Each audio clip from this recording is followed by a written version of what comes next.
नमस्कार, आप देख रहे हैं न्यूज वन इंडिया। मैं हूं आपके साथ कीर्ति बिंदल और बुलेटिन का आगाज बड़ी खबर के साथ करेंगे। दारा सिंह चौहान का सपा से इस्तीफा। सतीश महाना को दारा सिंह ने सौंपा इस्तीफा। आज बीजेपी में शामिल होंगे दारा सिंह चौहान और प्रदेश अध्यक्ष भूपेंद्र सिंह चौधरी दिलाएंगे सदस्यता। तो एक बार फिर से दारा सिंह चौहान की घर वापसी हो रही है और आपको बताएं कि दारा सिंह चौहान बीजेपी में शामिल हो रहे हैं। समाजवादी पार्टी से उन्होंने इस्तीफा दे दिया है। पूर्वांचल के कद्दावर नेताओं में दारा सिंह की गिनती होती है और पिछड़ी जाति के चौहान बिरादरी की संख्या काफ़ी अधिक है। ऐसे में अपने समाज के बड़े नेताओं में दारा सिंह की गिनती होती है। तो इसी के साथ साथ आपको बताते चले, दारा सिंह चौहान का अपनी जाति के वोटरों पर खासा प्रभाव दिखाई देता है। दारा सिंह चौहान का असर मऊ समेत 20 जिलों में है और ये 20 जिले बहुत महत्वपूर्ण रहेंगे बीजेपी के लिए। कई लोकसभा सीटों पर भी दारा सिंह चौहान का प्रभाव दिखाई देता है और दारा सिंह चौहान के आने से मऊ, गाजीपुर, वाराणसी ये तमाम सीटें हैं जिन पर बीजेपी को फायदा मिलेगा। आजमगढ़, जौनपुर, बलिया की सीटों पर बीजेपी को फायदा मिलेगा।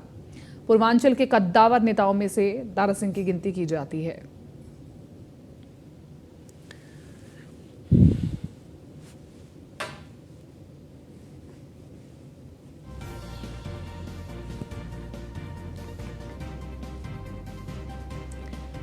सपा से दारा सिंह चौहान का इस्तीफा और दारा सिंह चौहान ने समाजवादी पार्टी से इस्तीफा देकर के बीजेपी में वापस जाने की ठानी है। बड़ा सवाल उठ रहा है कि बीजेपी आगामी लोकसभा चुनावों को देखते हुए और क्या क्या करने वाली है।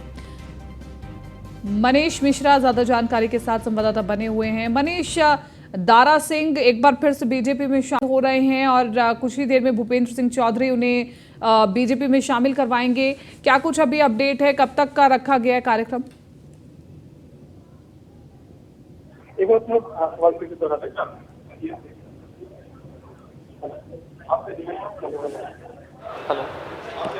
हेलो हेलो हेलो मनीष, ठीक है, आपकी आवाज हम तक नहीं पहुंच रही है।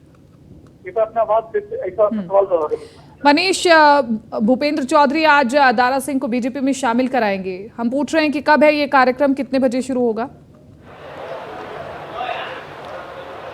देखिए, आपसे कुछ देर में ये जो पूरा ज्वाइनिंग सेरेमनी है ये शुरू हो जाएगी। आप मेरे पीछे, अगर मैं अपने कैमरामैन से कहूँगा दिखाने के कि पूरा देखिए मंच तैयार हो चुका है। इंतजार किया जा रहा है। दारा सिंह चौहान प्रदेश अध्यक्ष भूपेंद्र चौधरी के साथ इस समय विधानसभा में है। वहाँ से सीधे वो भाजपा कार्यालय आएंगे। जो कार्यालय है उसमें जो पूरी तैयारी की गई है वो आप देखेंगे तो पूरी तैयारी कर ली गई है। जो पूरा ज्वाइनिंग जो कार्यक्रम रखा गया है इसमें खुद भूपेंद्र चौधरी जो कि प्रदेश अध्यक्ष है वो रहेंगे। धर्मपाल सिंह जो कि प्रदेश संगठन महामंत्री है वो मौजूद रहेंगे। दोनों डिप्टी सीएम केशव प्रसाद मौर्य और ब्रजेश पाठक वो भी इसमें मौजूद रहेंगे। दारा सिंह चौहान यहाँ पे अब से कुछ देर में वहाँ पहुँचेंगे। अभी कुछ देर पहले वो अपना औपचारिक रूप से जो कहते हैं कि फिजिकली जो उन्होंने अपना इस्तीफा है वो विधानसभा अध्यक्ष को दिया है। उनके साथ प्रदेश अध्यक्ष भूपेंद्र चौधरी मौजूद थे। तो माना जाता है कुछ समय और बाकी है, करीब आधे घंटे का समय और बाकी लगेगा, क्योंकि 12 बजे का समय निर्धारित किया गया है कि 12 बजे यहाँ पे जो ज्वाइनिंग कार्यक्रम है वो पूरा शुरू कर दिया जाएगा। तो अब से कुछ देर बाद 20 से 25 मिनट बाद दारा सिंह चौहान उनके साथ तमाम जो कार्यकर्ता हैं जो भारतीय जनता पार्टी दामन थामेंगे वो इस मंच पर आपको मिलेंगे और औपचारिक रूप में दारा सिंह चौहान आज भारतीय जनता पार्टी का दामन थामते हुए नजर आएंगे। जी मनीष, इसी के साथ साथ क्योंकि लगातार हम इन तमाम पहलुओं पर चर्चा कर रहे हैं कि दूसरी पार्टी से विधायक, नेता, सांसद बीजेपी में इंटरेस्ट दिखा रहे हैं, बीजेपी में आ भी रहे हैं,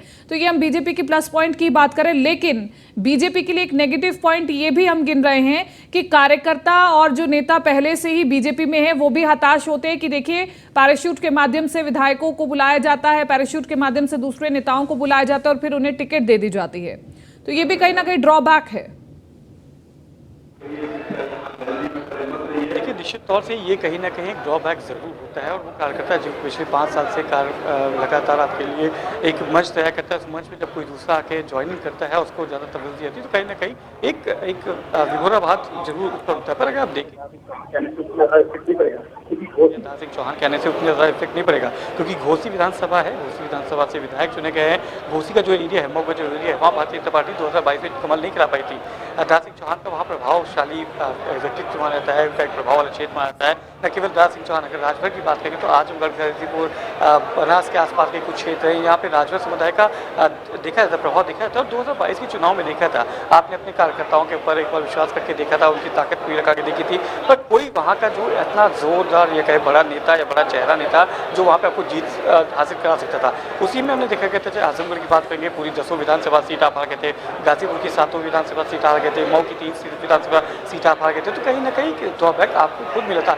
उसमें अगर दारा सिंह चौहान आते हैं, उन पर दाव लगाती भारतीय जनता पार्टी, तो वो ऐसा चेहरा है जो वहाँ की हमने पहले ही बताया था कि बीजेपी के लिए या उत्तर प्रदेश के लिए सबसे बड़ी चीज़ होती है कि किस तरीके से आप अपने जो कैंडिडेट होते हैं उसमें सबसे बड़ा रहता है कि किस क्षेत्रवाद का जो क्षेत्रीय समीकरण होता है वो और जातीय समीकरण दोनों में जो फिट बैठता है वो सबसे ज़्यादा उपयोगी होता है। भारतीय जनता पार्टी ऐसे चेहरे को दाव लगाने में बिल्कुल हिचकिचाएगी नहीं। दारा सिंह चौहान उसी में से कहते हैं, पूर्वांचल के एक प्रभावशाली नेता है, जो मऊ घोसी का जो एरिया है वहाँ से प्रभावशाली नेता आते हैं। बसपा में जब थे सांसद भी रहे हैं, उत्तर प्रदेश में फिर भारतीय जनता पार्टी का दामन था, कैबिनेट मिनिस्टर रहते, वन और पर्यावरण जैसा बड़ा मंत्रालय उनके पास था। उसके बाद समाजवादी पार्टी में गए थे, हालांकि समाजवादी पार्टी में उतनी ज़्यादा उनको तवज्जो मिली नहीं, हालांकि उन्होंने अपनी सीट निकाल के दी गई थी, एक दांव लगाया था उन्होंने, एक खेला था कि किस तरीके से अगर सरकार बनती तो शायद समाजवादी पार्टी में लगा था वो दूसरी बार मंत्री रहेंगे, पर उसमें शायद उनका जो उन्होंने एक्सपेक्टेशंस की थी वो पूरी नहीं हुई थी।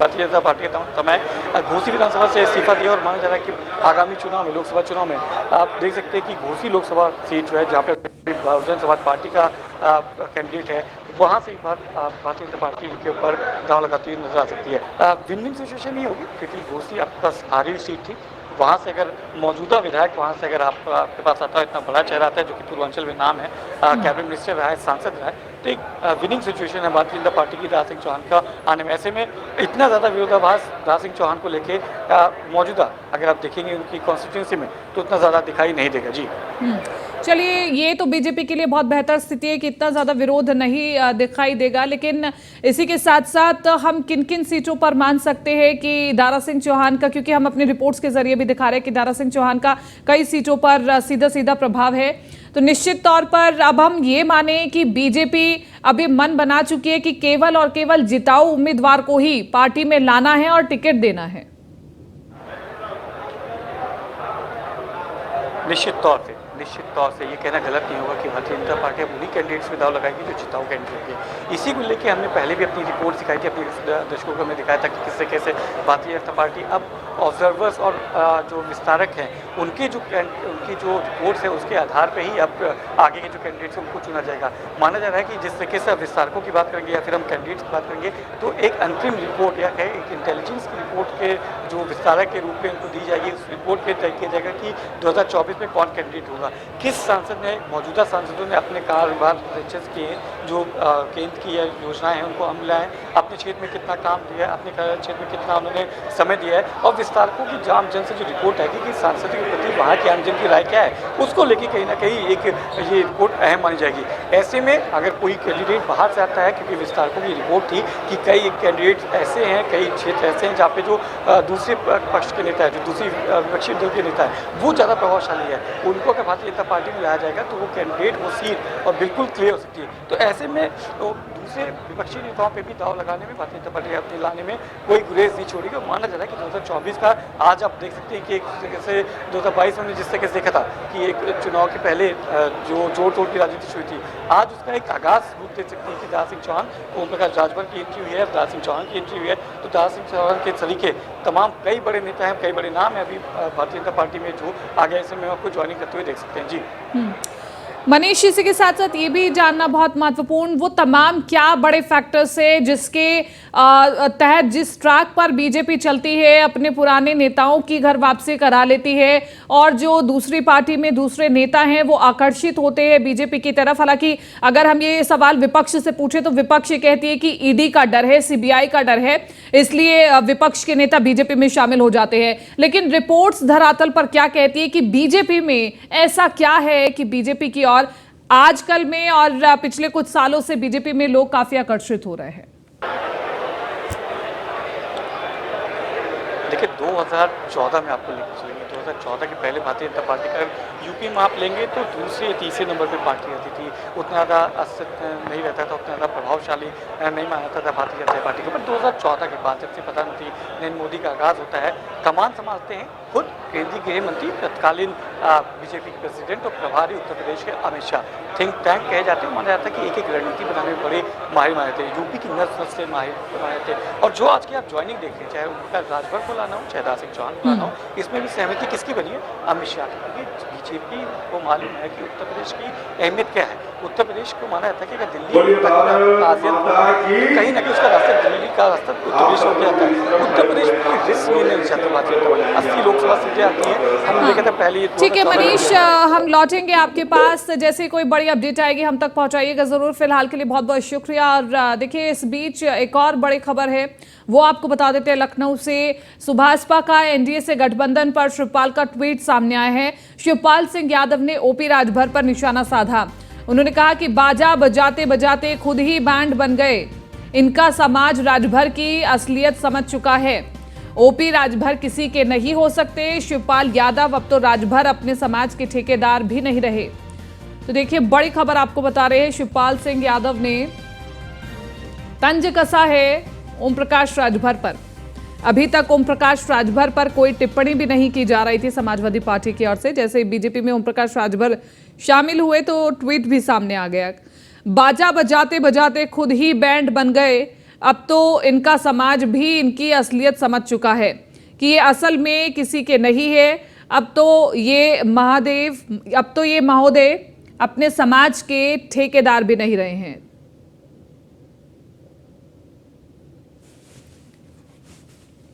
चलिए अब आगे बढ़ रहे हैं। सावन के दूसरे सोमवार को लेकर के जहां शिवालयों ने शिव भक्तों की लंबी कतार देखी जा रही है, वहीं पुलिस प्रशासन सहित तमाम अधिकारियों ने कावड़ लेकर के आए कावड़ियों पर पुष्प वर्षा की है। पुष्प वर्षा से गदगद कावड़ियों ने झांसी प्रशासन को धन्यवाद दिया है। तस्वीरें आपको झांसी से दिखा रहे हैं। पुलिस अधिकारियों ने कावड़ियों पर की पुष्पा। कावड़ियों ने झांसी प्रशासन को धन्यवाद भी दिया है। और आप देखिए किस तरह से दिल खोल करके स्वागत किया गया है झांसी प्रशासन की ओर से। सावन का ये दूसरा सोमवार है। ग्रेटर नोएडा से अगली खबर, सीमा हैदर के विरोध में गौरक्षा दल सीमा हैदर को पाकिस्तान भेजने की उठाई मांग। 72 घंटों में सीमा हैदर को भेजने की मांग की गई है। सीमा हैदर जासूस हो सकती है। सीमा हैदर का भाई पाकिस्तानी आर्मी में है। सीमा हैदर से देश की सुरक्षा को खतरा है। गृह मंत्रालय और यूपी सरकार से अपील की गई है कि सीमा हैदर को 72 घंटों के अंदर वापस भेज दिया जाए। तो सीमा हैदर का भाई पाकिस्तानी आर्मी में है। सीमा हैदर से देश की सुरक्षा को खतरा हो सकता है। गृह मंत्रालय और यूपी सरकार से अपील की गई है। पता है कि नोएडा के अंदर पाकिस्तान से आई हुई एक महिला मीडिया में बहुत मजबूती से छाई हुई है, जो अपने आप को सीमा हैदर बताती है और हमारे देश के नागरिक सचिन से ये बताती है कि मैंने उससे शादी कर ली है। वो 4 बच्चों को लेकर भारत के अंदर आई है। साथियों, मैं अपनी वीडियो के माध्यम से आपको बताता हूँ कि 5वीं फेल होने के बाद भी इतनी फर्राटेदार इंग्लिश बोलना, इस तरीके से मीडिया में बयान देना, ये कहीं ना कहीं कोई ना कोई बड़ी साजिश हो सकती है। सीमा हैदर 100% मुझे ऐसा लगता है कि जासूस लोगों से मिली हुई है, क्योंकि इसका भाई आर्मी में बताया जाता है। मैं अपनी वीडियो के माध्यम से आप सभी को बताना चाहता हूं कि 72 घंटे के अंदर सीमा हैदर और 4 बच्चों को देश से बाहर निकाला जाए। अगर इनको 72 घंटे के अंदर नहीं निकाला जाता तो हम इस पर आंदोलन करेंगे। जैसा कि आपको पता है, निशांत शर्मा ब्यूरो चीफ हमारे साथ बने हुए हैं फोन लाइन पर। निशांत, सीमा हैदर को लेकर के एक धड़ा है जो विरोध करता है, एक धड़ा है जो समर्थन करता है, और ऐसे में लोगों के मन में ये भी शंका आ रही है कि सीमा हैदर पाकिस्तानी जासूस भी हो सकती है। लेकिन अब उससे भी आगे बढ़कर के लोग मांग करने लगे कि सीमा हैदर को वापस पाकिस्तान भेजा जाए। क्या इस पर कोई एक्शन लिया जा सकता है? देखिए, कहीं ना कहीं सीमा गुलाब हैदर का लगातार विरोध किया जा रहा। अब जो है गोरक्षा दल के लोग भी यहाँ उतरे हैं। उन्होंने अल्टीमेट टाइम दिया कि 72 घंटे के अंदर सीमा हैदर को वापसी पाकिस्तान भेजा जाए। कहीं ना कहीं जासूस हो सकती है और इसी को लेकर पाकिस्तानी महिला है और कहीं ना कहीं यह भी कहा जा रहा है कि सीमा हैदर का जो भाई है वो पाकिस्तानी आर्मी में है। कहीं ना कहीं जो है बड़ी दिक्कतें आ सकती हैं और इसको लेकर गृह मंत्रालय और यूपी सरकार से मांग कर रहे हैं गौरक्षा वाले, और तो इसी को लेकर कहीं ना कहीं विरोध प्रदर्शन लगातार किया जा रहा है। और अब यही देखना है कि कब क्या इस पूरे मामले में एक्शन लिया जाता है। ठीक है, शुक्रिया तमाम इस जानकारी के लिए।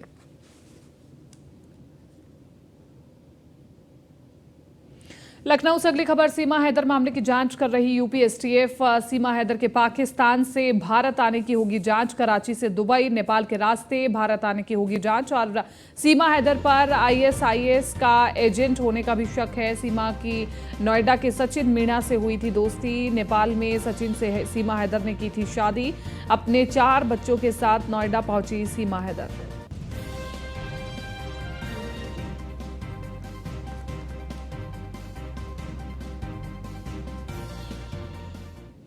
आगरा से अगली खबर बता रहे हैं, मेरठ में 6 कांवड़ियों की मौत हो गई है। दुखद खबर आपको आगरा से बता रहे हैं। मेरठ में 6 कांवड़ियों की मौत के बाद डीवीवीएनएल अलर्ट जारी किया गया है और डीवीवीएनएल एमडी अमित किशोर ने जारी किया अलर्ट।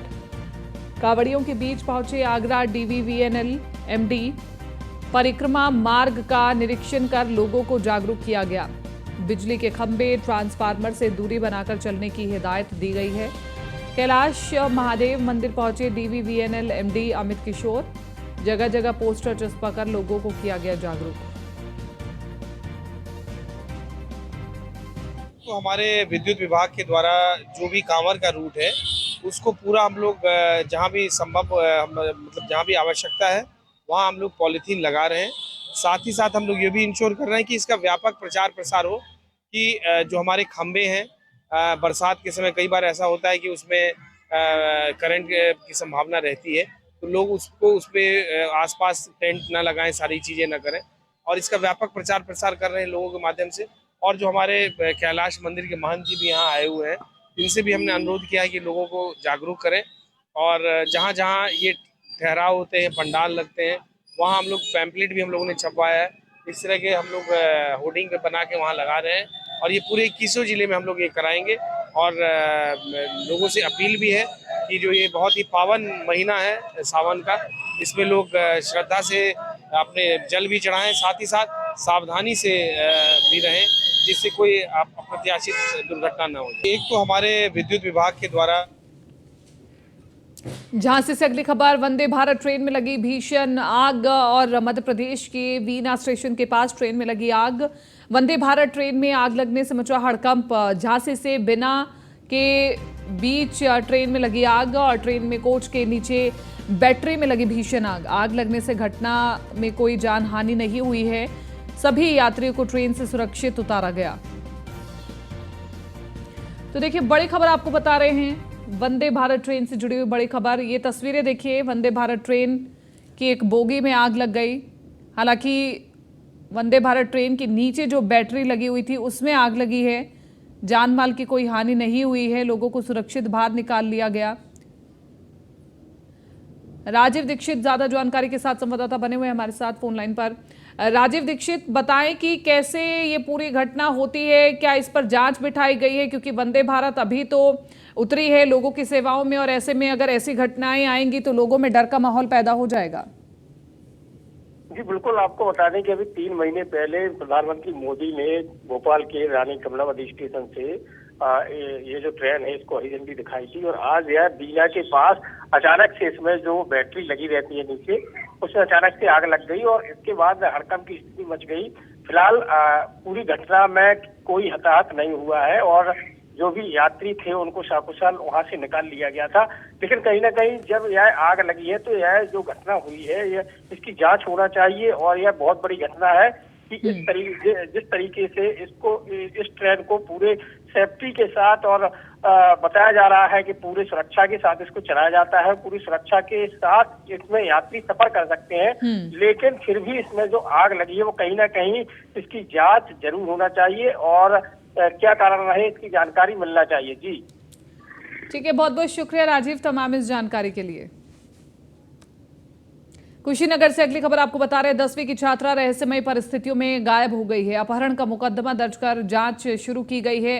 कोचिंग के लिए सुबह घर से निकली थी छात्रा। काफी समय बीत जाने के बाद घर नहीं पहुंची छात्रा।